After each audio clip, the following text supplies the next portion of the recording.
That medication rule wasn't the real story. It was a window into how VA raters actually decide your claim. If you understand their decision process, you stop guessing and you start winning. Today, we're going deep into that process. On February 17th, the VA published the medication rule. It caused a lot of noise, and for good reason. 2 days later, it was paused. But here's the trap: the pause doesn't mean the intent went away. The lesson isn't the rule itself. The lesson is that the VA is trying to tighten how they judge functional loss across the board. And if you don't understand what functional loss really means to a rater, you are filing your claim blind.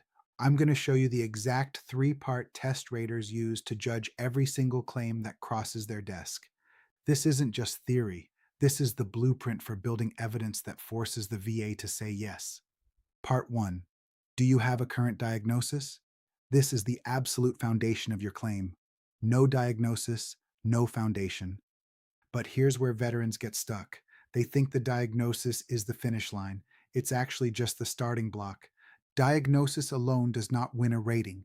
You can have the diagnosis and still get a 0% rating if you miss the rest. Example: migraines. You're diagnosed. Great. But how does that diagnosis translate into a compensation check?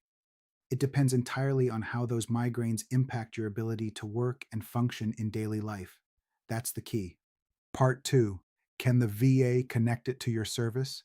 This is the nexus. It's the bridge between your service and your current condition.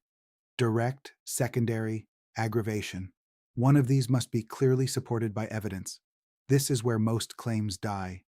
They die because they're missing the why. Why is this condition connected to what happened to you 20 years ago?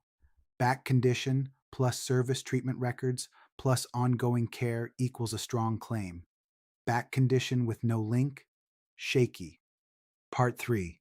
What is the functional loss? This is the heart of the matter. This is where the medication rule was focused. Raters don't pay you for just having a condition. They pay for the impact that condition has on your life and livelihood. They pay for how it limits you.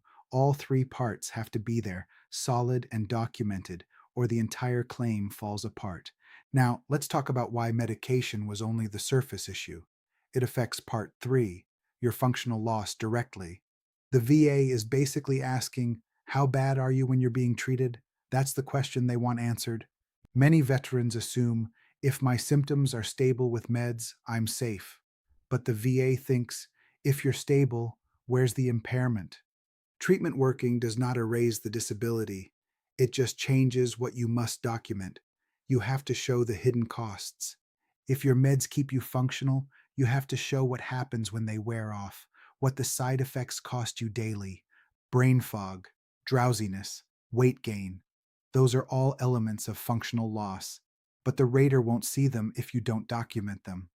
Think about the C&P exam. It's a snapshot. 1 hour of one day, one examiner's subjective notes. That's it. Raters lean heavily on what's written in black and white. If the record looks quiet, the claim looks weak. No matter the reality. I want you to remember this one-liner. Raters don't deny people. They deny gaps. Gaps in evidence. Gaps in the story. If there's a gap between what you say and what the evidence shows, you lose. Not because you're lying, but because the file is incomplete. If you remember one thing today, remember this. Diagnosis isn't the rating. Impact is.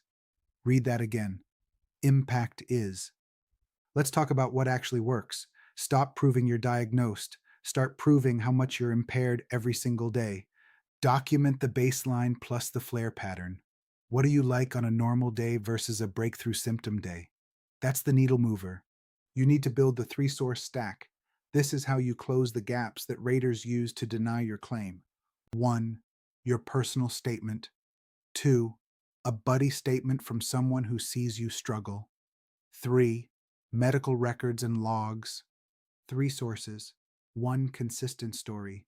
0 gaps. That is the formula for a winning VA claim. It's about being undeniable. Let's make this real. Imagine a migraine claim. You've got the diagnosis. You've got the nexus. Now, what about the rating? A winning file has a log showing frequency. It shows you missed work or spent hours in a dark room. That's functional loss. You need prostrating language in your medical notes. You need buddy statements confirming your episodes. That file is hard to deny because it proves all three parts of the test. It leaves no room for guessing by the rater. It leaves no gaps. That's winning. The medication rule was just a headline. The real protection for your rating is understanding how the decisions are made. If you build evidence for all three parts, you make it incredibly difficult for the VA to say no. You empower yourself. Comment three-part test below, and I'll pin a checklist for you. Let's get that evidence organized right now. And if you want professional help finding the gaps in your claim before the rater does, check the link for the claim review portal. Clear is smart, stay ready. My goal is never to mislead, only to empower you with accurate, honest, and actionable information. Stay strong.